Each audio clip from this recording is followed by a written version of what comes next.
Assalamualaikum warahmatullahi wabarakatuh. Alhamdulillahirabbil alamin, wassalatu wassalamu ala asyrafil anbiya'i wal mursalin sayyidina wa maulana Muhammadin wa ala alihi wa sahbihi wa man tabi'ahu ila yaumiddin. Bapak-bapak, ibu-ibu, alim ulama, cerdik pandai, tokoh masyarakat, hadirin hadirat yang besar tak dihimbau gelar, yang kecil tak disebut nama, insyaallah kita semua dimuliakan Allah Subhanahu wa taala. Amin ya rabbal alamin. Kun fid dunya ka'annaka gharib, kata Nabi sallallahu alaihi wasallam. Engkau hidup di dunia ini, buatlah dirimu itu ka'annaka gharib, macam orang merantau. Orang yang merantau di Pekanbaru, dia tahu kampung halaman aslinya, maka dia tidak akan berpikir lama di sini. Karena sampai masanya target kerja selesai, gaji pun dapat, akan pulang ke kampung aslinya. Maka kalau ada orang dapat visa kerja 2 tahun di Kuala Lumpur, 2 tahun di Jeddah Saudi Arabia, 2 tahun di Hong Kong, menjadi tenaga kerja, menjadi pahlawan devisa negara, maka dia tidak akan buat rumah di tempat kerjanya itu, karena dia tahu kalau visanya habis dia akan pulang, karena bukan tempat asli dia.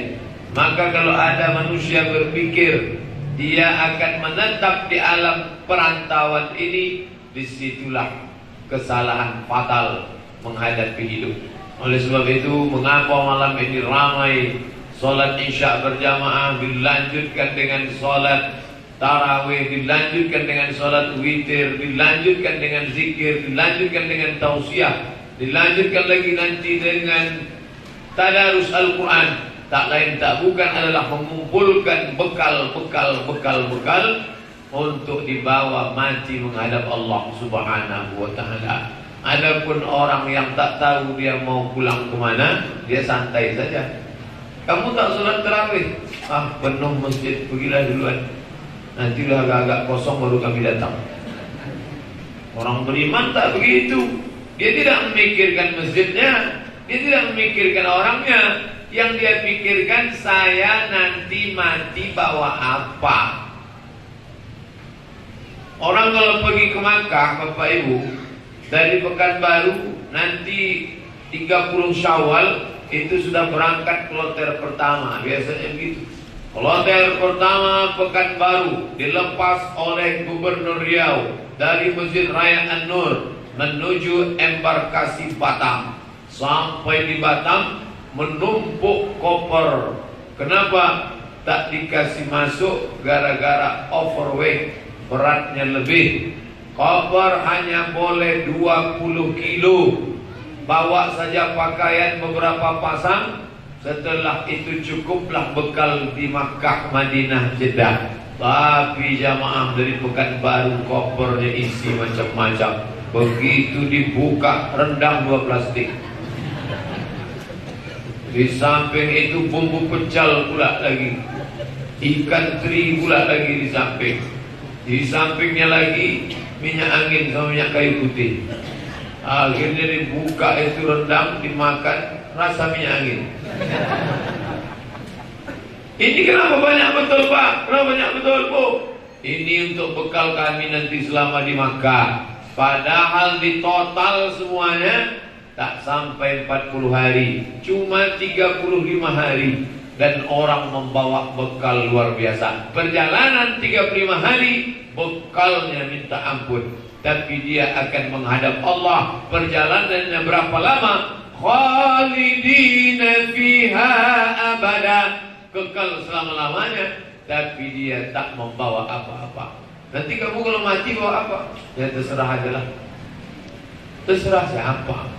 Oleh sebab itu kalau malam ini masih ada anak-anak muda yang sibuk sholat tarawih karena dia berpikir akan mati menghadap Allah, alhamdulillah.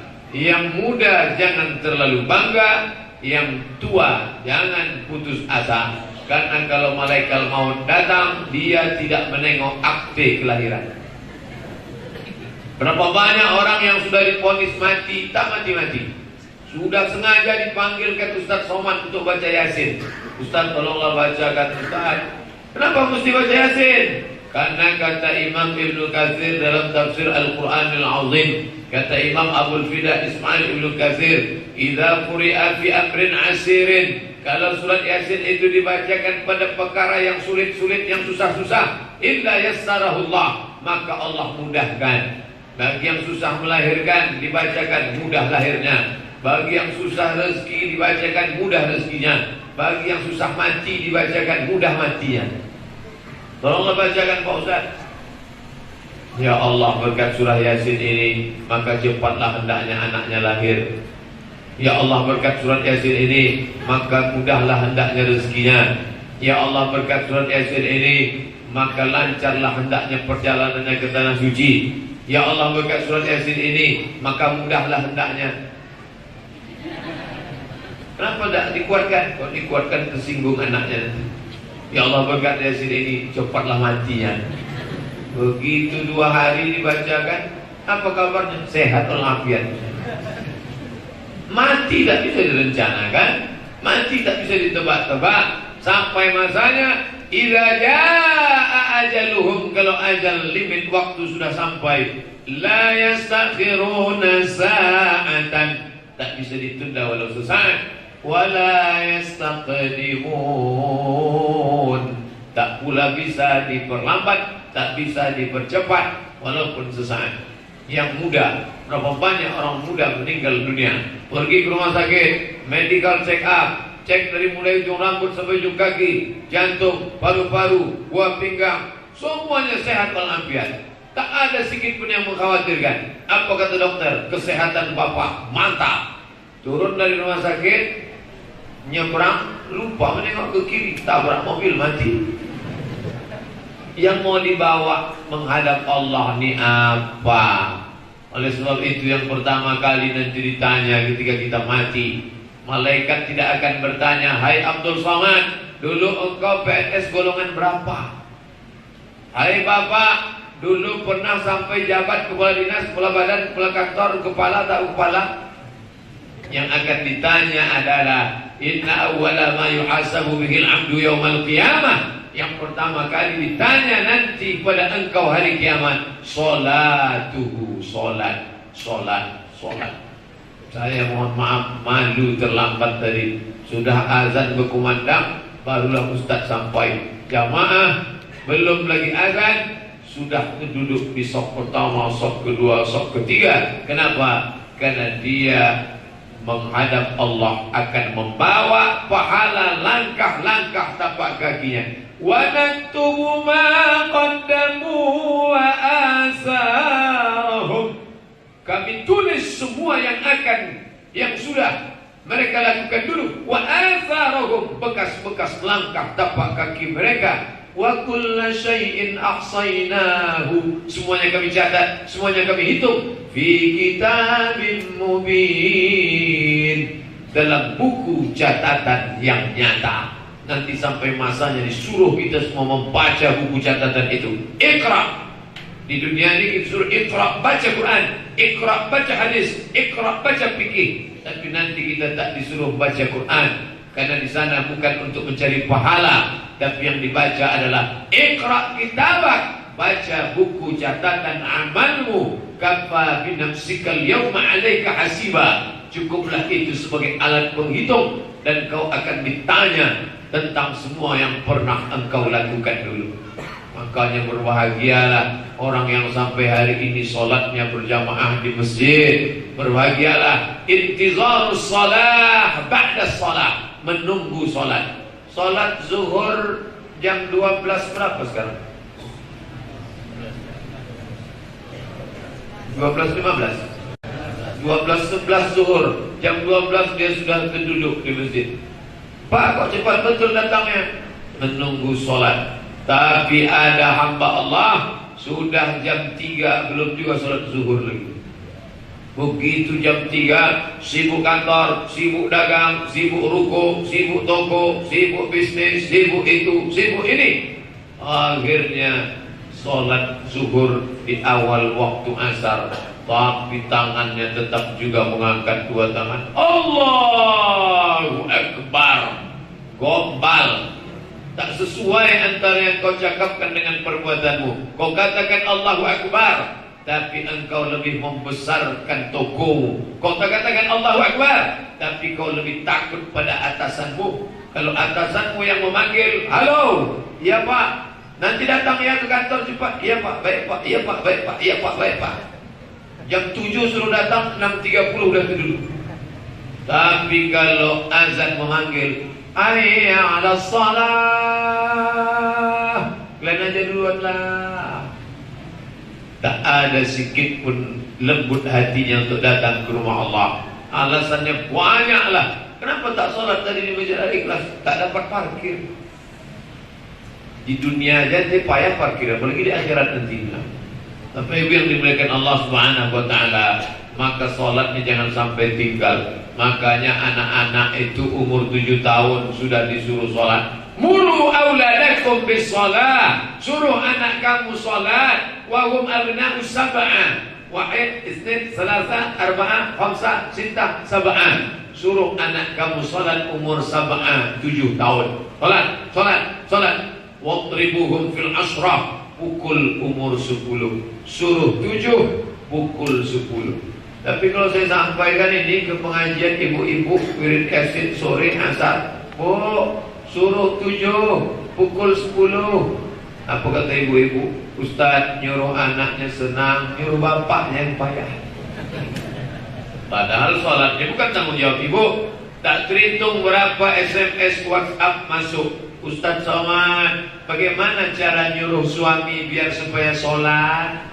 Suami bukan tanggung jawab ibu.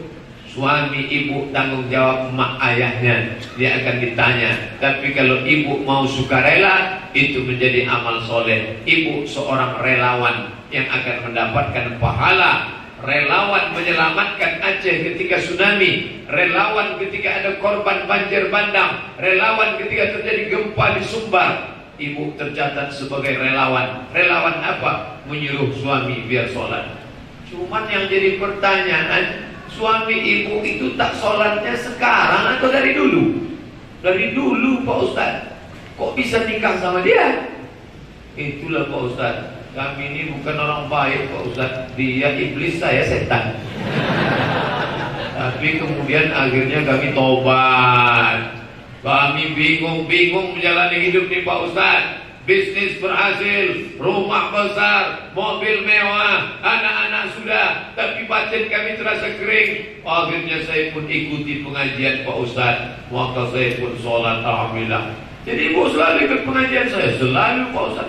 Kenapa tak pernah nampak mukanya? Saya lewat streaming aja Pak Ustaz. Di masjid mana? Masjid Al-Ikhlas datang? Tidak. Masjid An-Nur ada? Tidak.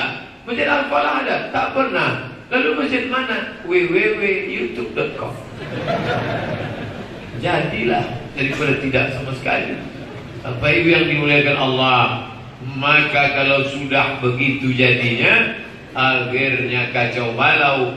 Maka kalau bangunan itu dari awal indah, maka ketika datang anak laki-laki mau meminang anak perempuan, yang pertama kali ditanya adalah agama. Tadi kita bacakan doa, Allahumma inna nas'aluka salamatan fid din. Agama duluan. Kenapa agama dikebelakangkan?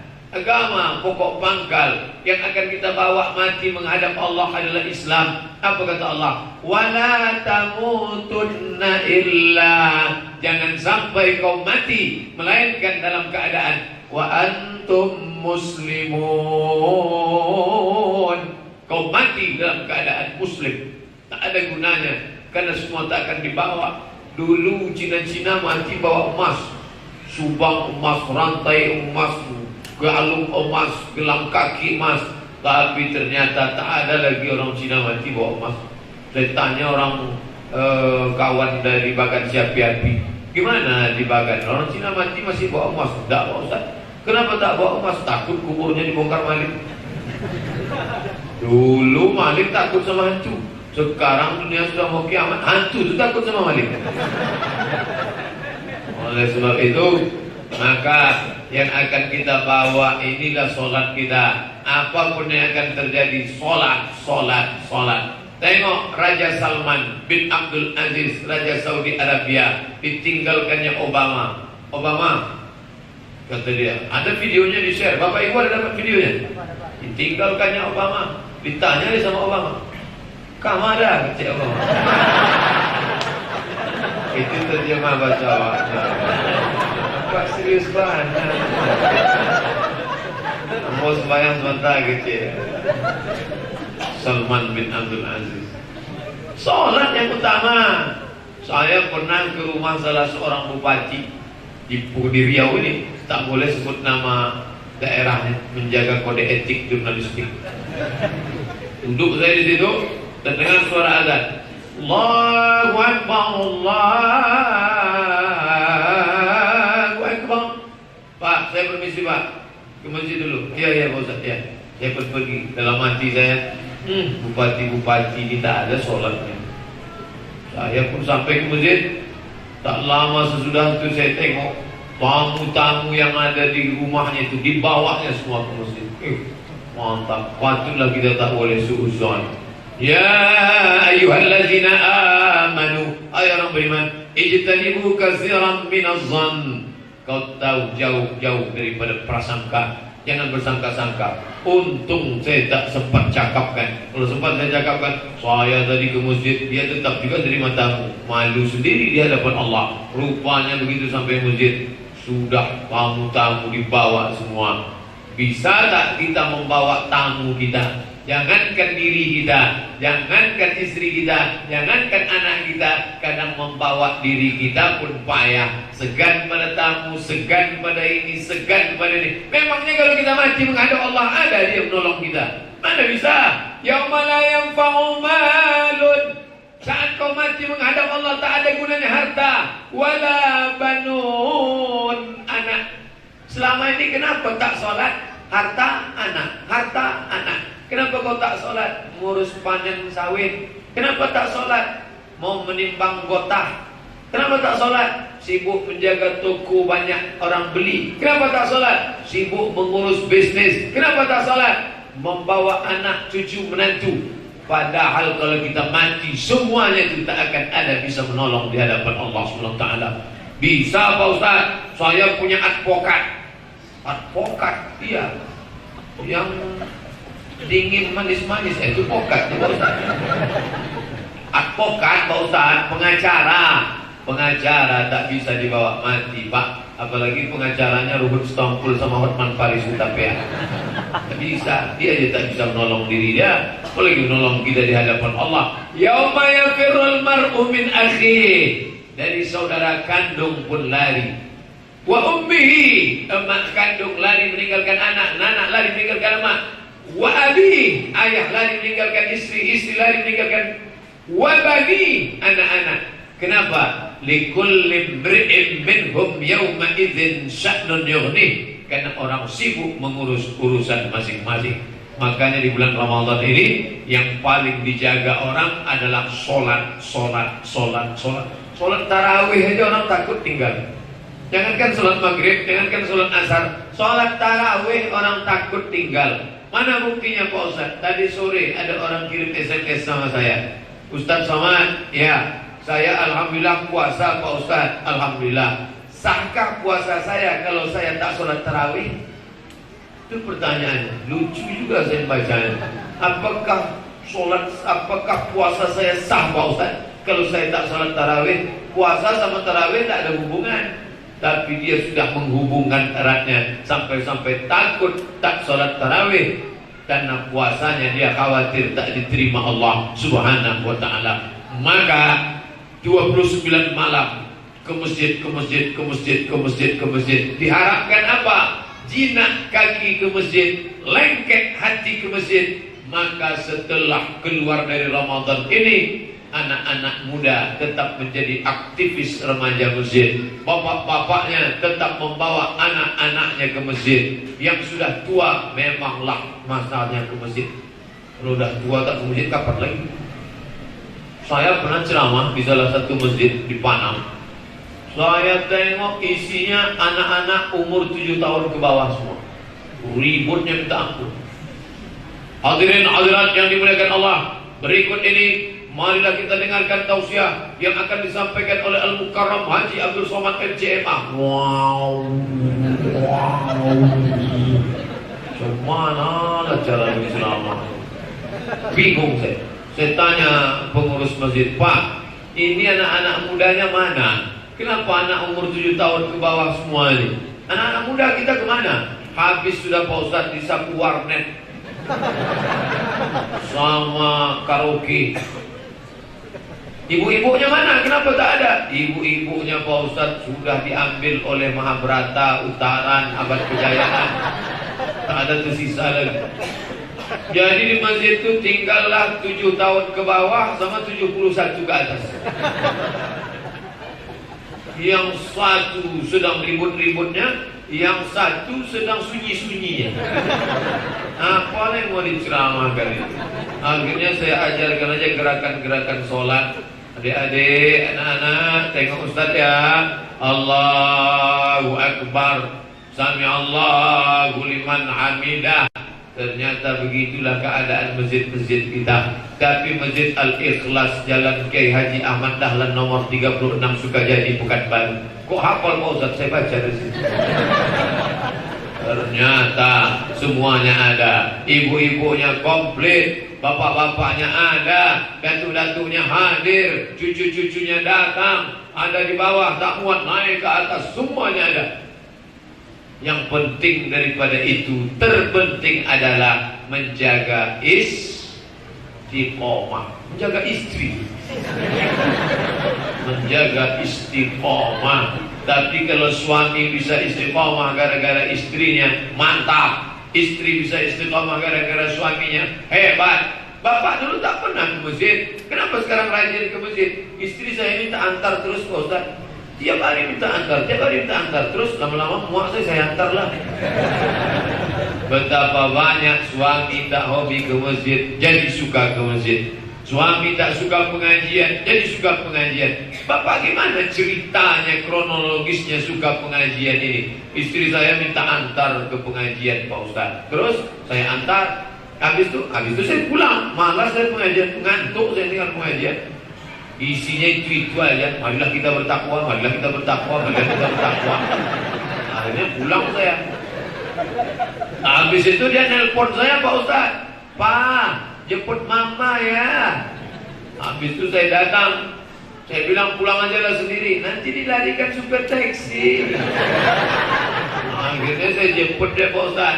Saya jemput, rupanya Ustaz itu lama pula pengajian malam itu. Saya tunggu di pintu, saya mau marah tidak. Saya sudah mau marah di pintu, lama betul pengajiannya. Pas saya dengar-dengar, hebat pengajian tafsirnya. Siapa nama Ustaznya? Dr. Haji Mustafa Umar. Oh mantap, kok bisa dia menjelaskan Quran nggak nengok terjemah ya? Saya aja udah baca terjemah depak bolak-balik tak paham. Kok bisa dia bisa? Akhirnya saya duduk di kursi belakang Pak Ustaz. Lama-lama saya pindah ke tengah, lama-lama saya pindah ke depan. Sampai sekarang saya tak berhenti mengaji. Gara-gara siapa? Gara-gara istri saya. Betul kata Nabi, ad-dunya mata, dunia ini kenikmatan. Wa khairu mata'iha, sebaik-baik kenikmatan adalah al-mar'atus salihah, perempuan yang salihah. Makanya banyaklah anak-anak muda berdoa, ya Allah, berikan aku istri solehah yang menemani sisa-sisa hidupku agar aku dapat bertakwakal padamu ya Allah. Makanya kata Nabi, man tazawwaja, siapa yang menikah, faqad istakmala nisfal iman, maka dia sudah menyempurnakan setengah iman. Laki-laki, walaupun dia rajin sholat tarawih, walaupun dia khatam Quran, walaupun dia ikut one day one juz, imannya baru setengah kalau dia belum menikah. Tapi kalau dia sudah menikah, maka falyattaqillaha fil nisfil baqi, sisanya tinggal dia bertakwa kepada Allah Subhanahu wa taala. Iman manusia itu satu, setengahnya menikah, setengahnya takwa kepada Allah. Setakwa-takwanya laki-laki, kalau dia belum menikah, maka imannya setengah. Bagi yang sudah menikah, dia tinggal tambah saja takwa kepada Allah Subhanahu wa ta'ala. Saya Pak Ustaz belum lagi menikah. Nikahlah. Tak sanggup saya menikah Pak Ustaz. Tak sanggup kenapa? Belum ada maharnya. Puasa sunat banyak-banyak.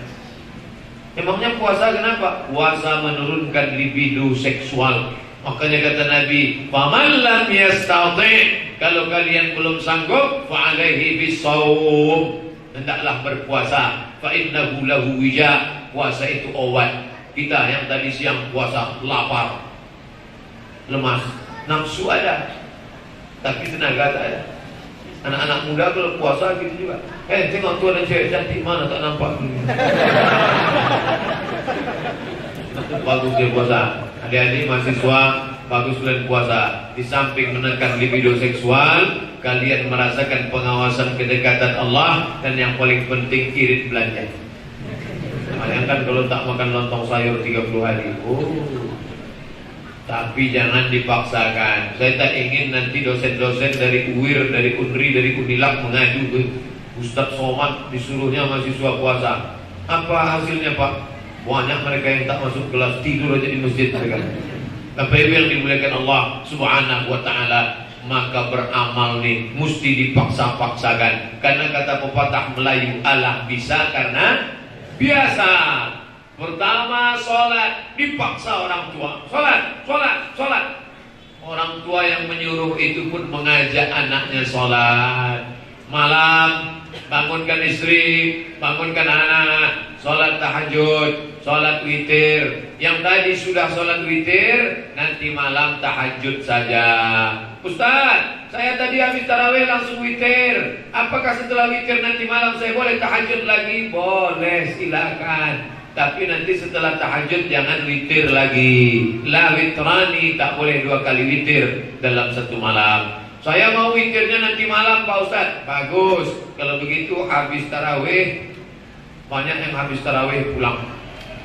Kebetulan pengajiannya habis isya. Habis isya langsung tarawih. Habis tarawih pulang. Anaknya nanya, "Ma, iya, itu mereka kok langsung pulang?" Dia mau witir nanti malam. Nah, walaupun tak semua yang pulang itu mau witir, banyak juga kolaknya belum habis. Itu aja nampak dia dari. Assalamualaikum warahmatullahi tengah mangkuk. Assalamualaikum warahmatullahi cendol merah. Akhirnya cepat dia balik. Daripada sholat ingat cendol Pak Ustaz, bagus makan cendol ingat sholat. Ya. Maka kalau dipeturutkan, kapan kamu mau sholat? Nantilah setelah agak luang. Kapan kamu mau sholat? Berapa kali emak kita tak jadi sholat tahajud gara-gara kita tak berhenti menangis tengah malam. Berapa kali emak kita tak jadi sholat gara-gara dia sudah berwudu siap-siap mau sholat, kencing, kotor bajunya. Gimana cara menembusnya itu? Tak ada cara kecuali Rabbil firli wali walidayya warhamhuma kama rabbayani shaghira. Rabbi, ya Tuhanku, ighfirli, ampunkan aku, wali walidayya, kedua orang tuaku. Kama itu artinya sebagaimana, bukan kemana. Kama, sebagaimana Rabbayani, dia mendidik aku, shaghira, waktu aku masih kecil. Coba tengok doanya baik-baik. Sayangi kedua orang tuaku sebagaimana dia mendidik aku. Bukan bunyinya sayangi kedua orang tuaku sebagaimana dia menyayangi aku. Bukan. Karena sayang belum tentu mendidik. Tapi kalau sudah mendidik pasti sayang.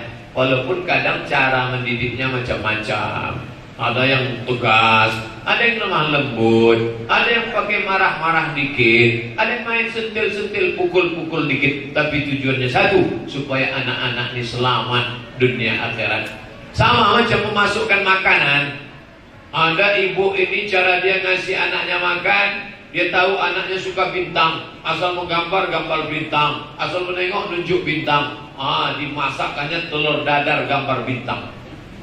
Tengok, suka makan bintang, buka mulutnya, bintang masuk. Dibuatnya nasi gambar bintang. Tengok, akhirnya mau.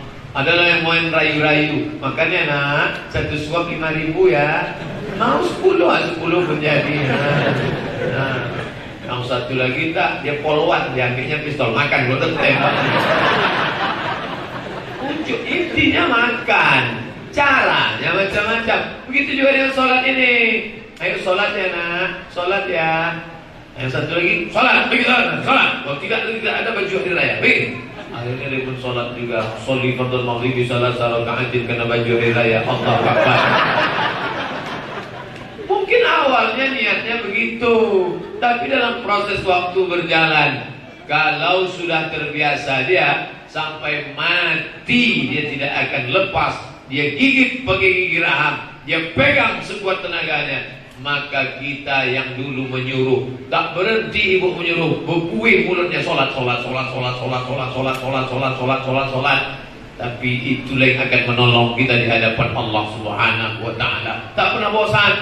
Duduk anak itu di atas pelaminan bersama suaminya yang rajin sholat. Dia pun juga orangnya sholat. Meleleh air mata ibu, air mata haru kebahagiaan. Ibu kok nangis? Senang hati saya Pak Ustaz. Senang kenapa? Selesai tanggung jawab saya Pak Ustaz, anak saya sudah nikah. Jadi tanggung jawab ibu sudah habis. Sudah Pak Ustaz. Kata siapa? Kata siapa tanggung jawab orang tua habis setelah nikah? Tengok dulu. Dulu suaminya baik. Dulu di rumah dia sholat. Tapi setelah menikah, tiba-tiba jilbabnya terbang, baju kurungnya melayang. Datang dia ke rumah bawa rantang bersama suaminya petantang petenteng. Suaminya dapat pula anak funky, rambut 3 warna, merah, kuning, kelabu. Anting-anting 12 biji, 6 di sini, 6 di sini. Tambah 1 lagi di depan lubang hidung. Macam sapi kurban itu. Dulu kalau jumpa sama orang tua cium tangan, sehat Ma, sehat ya. Ini enggak. Begitu masuk rumah, apa kabar kalian semua? Mantap. Maka ini tanggung jawab kita. Kita tak bisa mengatakan, kau sudah nikah, kau sudah punya suami, bukan urusanku lagi. Tidak. Tetap didudukkan dia. Kau anakku duduk sini. Kau menantuku duduk di sini. Kalian ini kenapa? Kesambat. Kerasukan setan. Jilbabnya mana? Rok panjangnya mana? Kenapa bisa begini? Suami, ini anakku ini bukan kau jumpa di tong sampah. Kenapa kau biarkan auratnya terbuka? Mesti kau jaga. Bapak salah juga dulu. Kenapa bapak terima aku? Itulah aku pun salah seleksi dulu.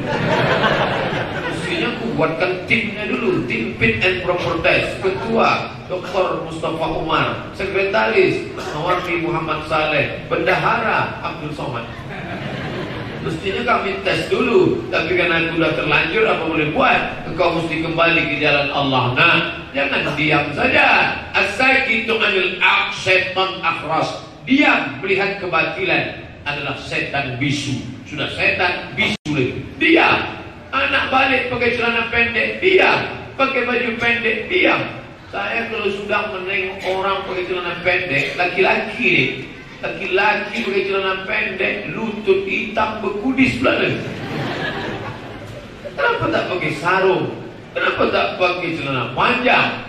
Pemain bola Pak Ustaz main futsal kan ada celana karet yang bisa menutup sampai betis. Pakai dulu di dalam pakai celana karet, habis itu pakai celana panjang. Pemain-pemain bola yang terkenal itu aja begitu. Ini baru antar kecamatan pakai celana pendek. Bapak Ibu yang dimuliakan Allah Subhanahu wa Ta'ala, maka bekal yang mau dibawa mati, inilah yang penting. Tapi saya tak ingin habis pengajian ini besok Bapak Ibu bawaannya mau mati aja. Besok pagi tak ada yang berangkat lagi mengurus toko di pasar. Tak ada lagi yang mengurus kebun karet. Pak, gimana kabar toko Bapak? Udah tak saya urus Pak Ustaz, saya mau mati. Kita tetap urus itu. Karena doa kita, Rabbana atina fid dunya hasanah wa fil akhirati hasanah. Ini Hajar Aswad. Ini rukun Yamani. Dari rukun Yamani ke Hajar Aswad doanya lain. Ini Hajar Aswad, ini Multazam, ini pintu Ka'bah, ini rukun Syami, ini rukun Iraqi, ini rukun Syami, ini rukun Yamani. Maka dari sini kemari doanya Subhanallah walhamdulillah wa la ilaha illallah wallahu akbar. Subhanallah walhamdulillah wa la ilaha illallah wallahu akbar. Tapi dari rukun Yamani ke Hajar Aswad doanya berubah. Rabbana atina fid dunya hasanah wa fil akhirati hasanah wa qina adzabannar. 70.000 malaikat mengaminkan doa Rabbana atina fid dunya hasanah wa fil akhirati hasanah wa qina azabannar. Dunianya mesti hasanah, baru akhiratnya bisa hasanah. Mustahil akhirat hasanah, dunia pontang-panting. Datang satu jamaah umrah, lain doanya Rabbana atina fid dunya hasanah wa fil akhirati Fatimah. Ditanya sama pembimbing, semua kami hasanah, Bapak kenapa baca Fatimah? Bini yang bonangkan 2 Fatimah. Kalau sabit hasanah 2 kali, ngamuk dia Ustaz. Itulah pentingnya kita ngerti apa yang kita mintakan kepada Allah Subhanahu wa taala. Idza qudiyatis shalah, kalau salat sudah dilaksanakan, salam kiri salam kanan sudah selesai, fantashiru fil ard, bertebaranlah kalian di muka bumi Allah. Untuk apa? Wabtagu min fadlillah. Makanya doa keluar masjid. Coba tengok. Allahumma inni as'aluka min fadlik. Ya Allah, aku meminta, memohon kepada Engkau, kasihlah aku karunia rezekimu. Beda sama doa masuk masjid. Doa masuk masjid, Allahumma ftahli abwaba rahmatik. Pak Ustaz, doanya tak itu, masuknya di sana, doanya tempel di luar.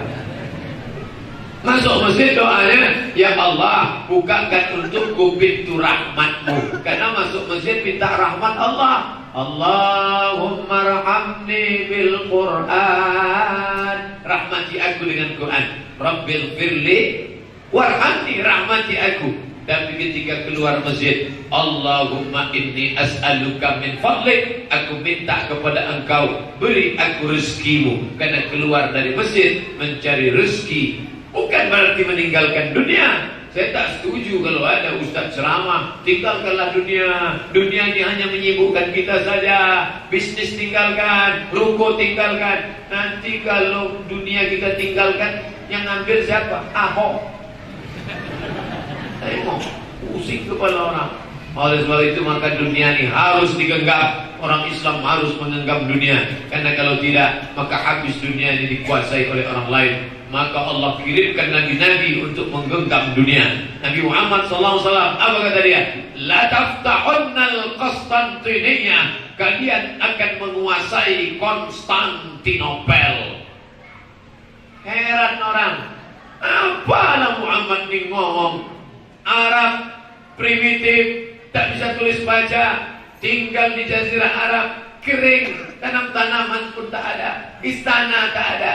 Tiba-tiba dia berkata, la taftahunnal Konstantiniyah, kalian akan menguasai Konstantinopel. Wala ni'mar amiruha, panglima perang terbaiknya adalah panglima perang saat itu nanti. Wala ni'mal jaisyu dzakal jais, pasukan tentara terhebat adalah pasukan itu. Panglima perangnya itu bernama, namanya sama dengan nama aku, kata Nabi. Ucapan Nabi tak sia-sia. Betul, dikuasai Konstantinopel oleh seorang laki-laki, namanya sama dengan Nabi kita, bernama Muhammad Al-Fatih. Dan dia menguasai itu pada tanggal 29 Mei, pas hari, beberapa hari. Inilah hari kehebatan orang Islam menguasai Konstantinopel. Jadi cita-citanya tak tanggung-tanggung. Konstantinopel itu siapa Pak Ustaz? Ada raja namanya Kaisar Konstantin. Didirikannya sebuah kota, kota itu dia sebut Konstantinopel. Itulah kota paling hebat pada zaman kekuasaan Eropa Romawi. Sekarang masuknya ke Turki. Datang Muhammad Al-Fatih, dirobahnya Konstantinopel itu menjadi Istanbul, kota Islam. Jadi umat Islam harus punya cita-cita.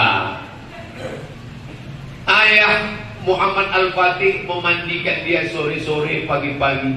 Apa kata dia? Ditunjuknya dari seberang. Anakku, kau tengok ke seberang, itu adalah kota Konstantinopel. Nanti kalau kau sudah lajang, nah, aku ingin kau merebut kota itu. Rupanya nasihat itu masuk ke kepala anaknya. Dia ingat, ayahku dulu berpesan, nanti kalau engkau remaja dewasa, kau akan jadi panglima perang, kau akan jadi tentara, kau akan merebut Konstantinopel. Dia yang merebut berkat doa ibunya, berkat usaha ayahnya. Jadi bapak pulang dari sini, ambil gambar menara Eiffel, menara Pisa, menara Eiffel Prancis, tempel di dinding. Setiap sore tunjuk, hai anakku, kau akan menguasai Paris Prancis nanti, insya Allah. Tapi dari bunyi insya Allahnya nampaknya tak yakin.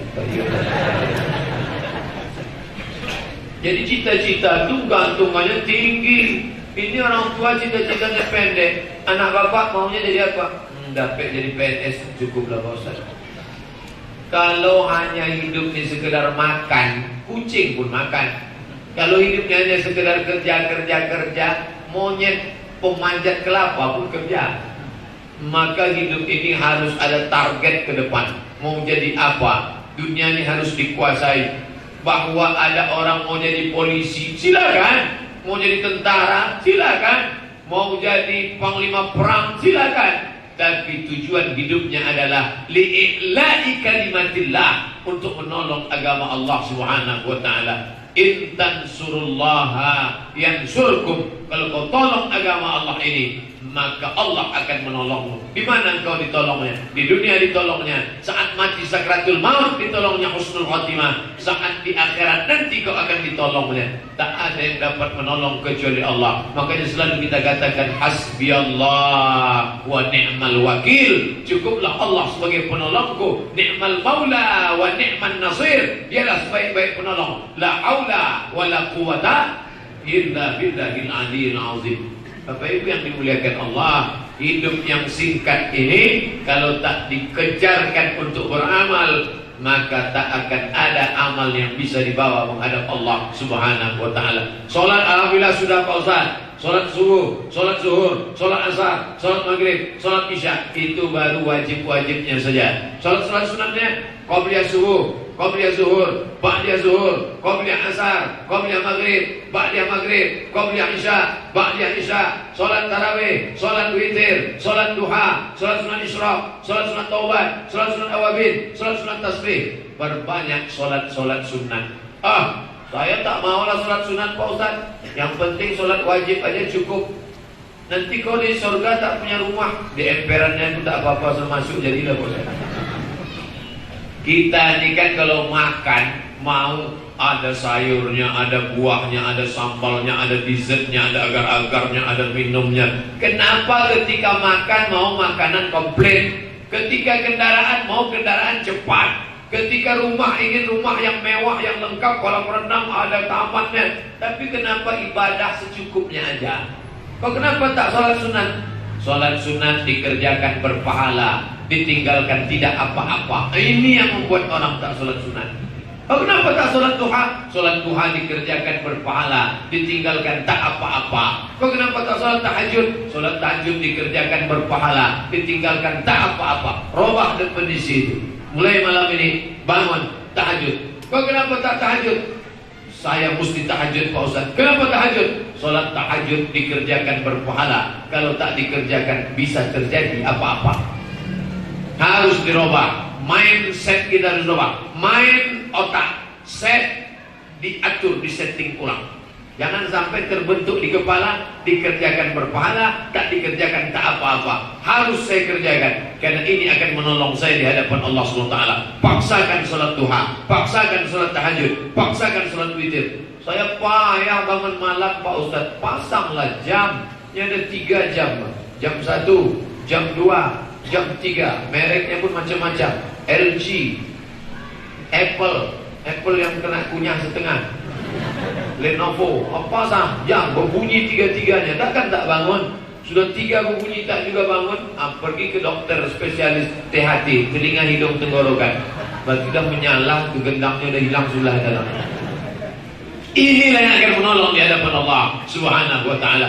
Adapun yang lain, habaan mansura, seperti debu yang ditiup angin. Ambil tepung terigu, letakkan di tapak tangan, hidupkan kipas angin nomor terkencang-kencang, letakkan, terbang, kawan terbang, istri terbang, anak terbang, harta terbang, kantor terbang, pakaian mewah, jas terbang, tapi yang tetap kekal illallazina amanu, kecuali iman, wa amilus shalihat, amal soleh. Maka kalau kau tahankan iman ini, bawalah dia. Kau pertahankan amal soleh ini, itu yang akan menolong di hadapan Allah Subhanahu Wa Taala. Bangun pagi, masuk kamar mandi, langkah kaki kiri, Allahumma inni a'udzubika minal khubusi wal khaba'is, pahala. Keluar dari kamar mandi, langkahkan kaki kanan. Harus ingat, sampai langkah kaki kita pun kita ingat, kiri apa kanan, kiri apa kanan. Anak kecil yang baru ngapal doa, masih TK, saya nengok dengan mata kepala saya sendiri. Undangan di rumah jamaah, saya tengok anaknya keluar dari kamar mandi, sudah keluar, masuk balik. Ditanya sama neneknya, kenapa masuk lagi? Tadi waktu keluar pakai kaki kiri, Nek. Jadi masuk lagi ke dalam, keluar pakai kaki kanan. Cucunya ingat, nenek tak ingat. Berapa banyak di antara kita ngaji, tapi tak masuk. Ngaji bolak balik, pengajian Ramadan tiap malam, tapi minum masih juga lagi pakai tangan kiri. Idza akala ahadukum falyakul biyaminih. Kalau kau makanlah pakai tangan kanan. Wa idza syariba ahadukum falyashrab biyaminih. Kalau kau minumlah pakai tangan kanan. Fa inna syaitana ya'kulu bishimalihi. Karena setan makan pakai tangan kiri. Wa yashrabu bishimalihi. Setan minum pakai tangan kiri. Setan kalau sudah menengok orang minum pakai tangan kiri, apa kata dia? Hai bro, brother, kata dia, kawan saya nih. Mau digoda sama setan, jangan goda. Kenapa? Sesama setan larang saling menggoda. Kawan kita itu biarkan aja gitu. Oleh sebab itu maka beramal ini dari hal-hal kecil, remeh-temeh, sepele. Selama ini ngobrol aja tak tentu arah. HP berbunyi terus, TM mania, ngomong tak tentu arah. WhatsApp, Twitter, BBM, Instagram, YouTube, video, macam-macam. Habis waktu. Maka di bulan agung mulia, ingat apa yang akan kita bawa menghadap Allah. Kawan, berapa kawan di Facebook 5.000, berapa kawan di Twitter 10.000. Bisa kawan itu menolong kita di hadapan Allah SWT? Tak bisa. Maka untuk sementara tinggalkan. Yang akan diperkuat adalah zikir. Subhanallah wa bihamdihi subhanallahil azim. Subhanallah wa bihamdihi subhanallahil azim. Subhanallah wa bihamdihi subhanallahil azim. Tiap hari itu saja. Update status itu aja isi. Subhanallah bihamdihi subhanallah. Gimana kabar kau, sehat? Subhanallah bihamdihi subhanallah. Kalimatani, ada dua kalimat. Khafifatani 'ala lisan, ringan di lidah. Thaqilatani fil mizan, tapi berat pada timbangan mizan hari kiamat. Timbangan. Fa amma man saqulat mawazinu, siapa yang berat timbangannya, fa huwa fi 'ishatir radiyah, maka kehidupannya di akhirat diridhoi Allah. Kenapa berat timbangan amalmu? Karena banyak zikir. Subhanallah wa bihamdihi subhanallahil azim. Subhanallah wa bihamdihi subhanallahil azim. Duduk di kantor, kebetulan orang tak ada, zikir banyak-banyak. Ketika kebetulan orang ada, linmas, pelayan pelindung masyarakat, orang ngantri, tak mungkin kita pula berzikir, bertasbih. Pak, gimana KTP saya sudah selesai atau belum? Pak, gimana akte anak saya? Pak, gimana surat keterangan istri saya? Itu mesti kita jawab. Hati berzikir, mulut ngomong. Jangan pula gara-gara pengajian ini besok, Pak, gimana anak saya? Subhanallah bihamdihi subhanallah. Ada masanya. Zikir yang paling mantap adalah connect. Mulut berzikir, hati mengingat. Connect. Ini hati, ini mulut. Connect, tak putus. Andai mulut tak bisa, hati aja berzikir. Subhanallah. Tapi mulutnya tetap ngomong, apa kabar? Ada yang bisa dibantu? Gimana keadaannya? Yang kerja di rumah sakit, ibu sakit, bapak sakit, ini semua baik. Tapi yang paling penting adalah zikir. Ustaz, nampaknya Allah itu tak adil, Pak Ustaz. Jangan kau katakan kalimat itu. Allah maha adil, al-adlul latif, maha adil, maha lembut, maha baik. Kenapa kau katakan tak adil? Suami saya bisa baca Quran, saya tak bisa. Suami saya bisa sholat tarawih, saya tak bisa. Suami saya bisa i'tikaf, saya tak bisa. Suami saya bisa berzikir.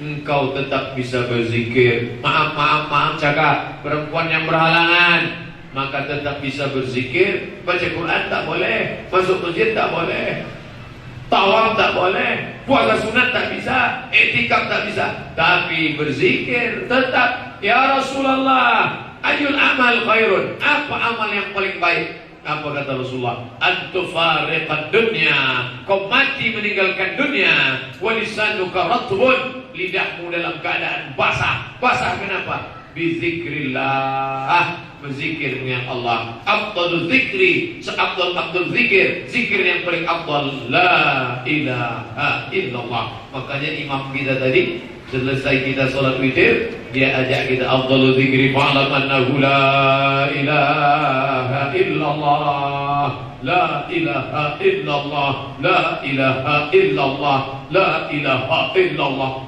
Pak Ustaz, kenapa tadi Pak Ustaz menggoyang kepala? Entah, saya tak tahu, saya tengok orang goyang-goyang.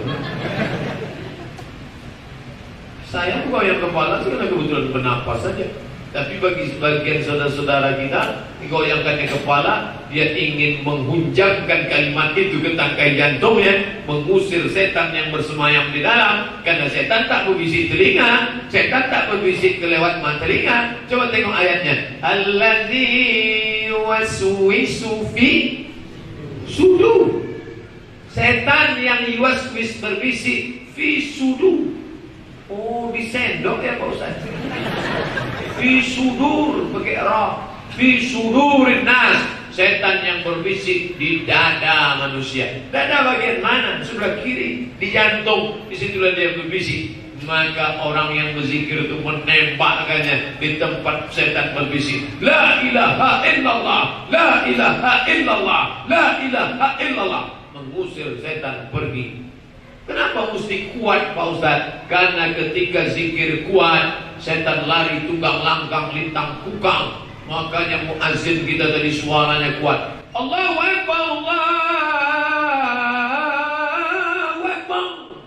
Lari setan. Makanya kalau azan berkumandang, terdengar suara anjing melolong. Oh, kenapa anjing melolong? Anjing menengok, setan lari. Oh, jadi anjing-anjing bisa nengok setan Pak Ustaz? Bisa.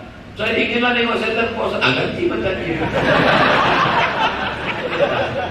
Setan itu ada untuk diyakini bahwa dia menggoda kita. Cukup. Apa pula untuk nengok setan? Setan tak perlu ditengok. Justru kita minta lindung kepada Allah. Idza qara'tal Quran, kalau kau baca Quran, fasta'iz billah, minta lindung kepada Allah. A'udzubillahi minasyaitonir rajim. Kenapa sebelum baca Quran minta lindung kepada Allah? Supaya jangan sampai setan membolak-balikkan isi kepala sehingga melahirkan tafsir liberal, mengeluarkan tafsir sekuler, ayatnya ayat Quran tapi tafsirnya tafsir setan. Makanya kita minta lindung kepada Allah. A'udzubillahi minasyaitonir rajim. Mau masuk kamar mandi, minta perlindungan kepada Allah. Allahumma inni a'udzubika minal khubuthi wal khaba'ith. Kenapa? Karena tempat kotor, tempat najis, kamar mandi, tempat setan. Minta perlindungan Allah Subhanahu wa taala. Minta lindungnya hanya kepada Dia saja, tidak kepada selain Dia. Apa itu yang dimuliakan Allah? Maka amal-amal yang lain mungkin berat, tapi amal ringan. Salat sunat ringan. Saya tak bisa lagi solat nih Pak Ustaz. Kenapa? Kaki sakit. Zikir bisa. Tegak lama, rukuk lama, sujud lama. Mata tak bisa Pak Ustaz. Salat duduk tak bisa Pak Ustaz. Baca Quran pun tak bisa Pak Ustaz. Asal dibuka Quran di meleleh air mata. Sedih, enggak Pak Ustaz. Tak nampak titik ya, titik non titik. Jadi kalau begitu mana? Pejamkan mata, banyak-banyak berzikir. Allazina yadhkurunallah. Orang-orang yang berzikir mengingat Allah. Qiyaman, waktu tegak, wa qu'udan, waktu duduk, wa ala junubihim, waktu berbaring dia pun ingat Allah. Apa kata dia waktu berbaring? Bismika Allahumma ahya wa hidup. Orang dulu sebelum tidur baca doa. Orang sekarang dah sebelum tidur update status, bangun tidur update status, mau makan update status. Dulu orang Malaysia mau makan gini, orang Indonesia enggak, sebelum makan gini, makan dulu yuk. Semua diupdate. Sampai akhirnya mau mati pun ditanya orang, apa status terakhirnya? Tidak. Semua mau diupdate. Apa yang dimuliakan Allah? Maka yang perlu kita update itu adalah, aku kalau mati nanti bawa apa? Facebook selalu bertanya, what? Apa yang kau pikirkan? Facebook selalu bertanya, apa yang kau pikirkan? Coba sekali-sekali balik Facebook, kau mau pikirkan tentang mati kan? Karena aku aja kau tanya aku mau pikirkan apa? Kau pikir juga lah, kau mati bawa apa? Ini asik dia menanya tentang kita, apa yang kau pikirkan?